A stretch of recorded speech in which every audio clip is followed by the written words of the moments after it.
Ok, então vamos falar um pouco de construtores para em breve mostrar o código implementando um TAD do zero. Né? Construtores são métodos ou funções especiais que iniciam o struct. Né? Tipo, a gente chama ele de construtor justamente por causa desse propósito que é de iniciar a memória que pertence àquele TAD ou àquele struct de forma análoga àquele nesse conjunto de aulas. Né?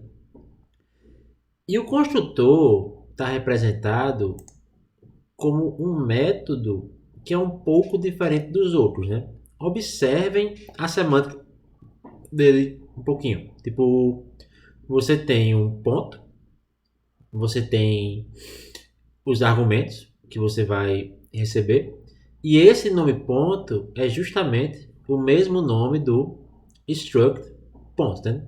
Todo construtor tem que ter o mesmo nome do seu struct ou da sua classe em C++. Observem também que o construtor não tem nenhum retorno. Ele não retorna nada. Entendeu? E por que ele é assim? Entendeu?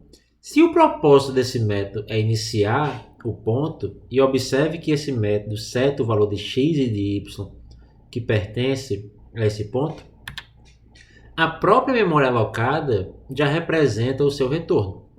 E como é que isso funciona numa chamada passo a passo? Aqui eu tenho o ponto P1, que eu declarei como ponto. A segunda linha do meu main é um outro construtor, que eu vou mostrar em execução já já também, mas é a mesma coisa que o primeiro. Assim que eu chamo o método ponto, eu entro no construtor e observe que P1 mora na pilha, entende? Do main. Nesse momento, eu seto os valores de x e de y de P1, que são as duas linhas que eu executei aqui. Agora, depois que eu seto os valores de x e y de P1, eu vou construir um outro ponto P2. Observem, assim, o meu slide está bloqueando um pouco a tela, eu peço desculpas, mas observem como a última chamada do main nesse slide, ela é um pouco diferente da anterior. Embora a consequência, o efeito da chamada vai ser a mesma. Entendeu? É só uma forma mais compacta de chamar um construtor. Porque se eu já sei que P2 é do tipo ponto, abrir e fechar parênteses é meio que um atalho para chamar o seu construtor, que vai setar o ponto P2 com os valores 2 e 3. E os dois pontos, nesse meu exemplo aqui, eles moram na pilha, como é representado pelo meu diagrama do lado direito.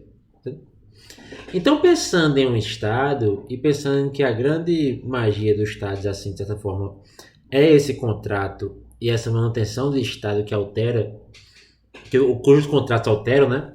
O construtor seria o primeiro contrato seu, né? Tipo assim, como é que eu crio um ponto? Entende? Tipo assim, um ponto tem que ter um valor de x e y. Entende?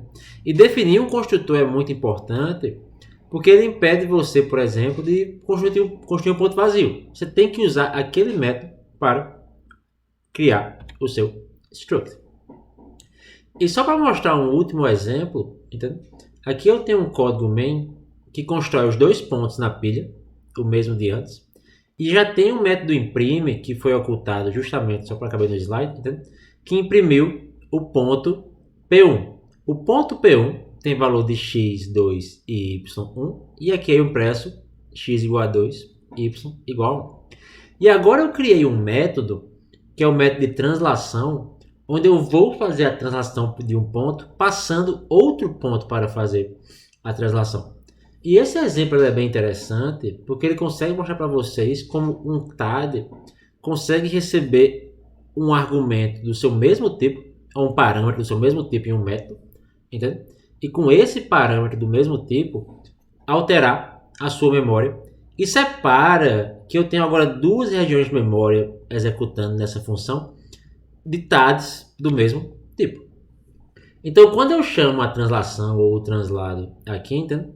Eu chamei para P1. Então, a variável xval pertence à memória de P1. Lembrando que o método opera em cima da memória de quem foi construído. E aqui é P1. Então xval e yval é 2 e 1. Só que P1, ponto translado P2, vai passar uma referência para outro ponto que é P2. E qual é o x e y de P2? 2 e 3. Então nesse momento eu vou atualizar x para ser 4 e y para ser 4 também, somando com os valores de P2. Entendeu? E aqui eu mostro, nesse último exemplo, como P2 não foi alterado. Entendeu? Note que P2 foi criado com 2 e 3 e continua com 2 e 3 no meu código aqui. Porque eu alterei o espaço de P1. P2 foi apenas um argumento para alterar esse espaço de P1, que é representado por esse lado esquerdo aqui, xval e y. Bom, então, só para finalizar um pouco a parte mais teórica desse conjunto de vídeos, entendeu?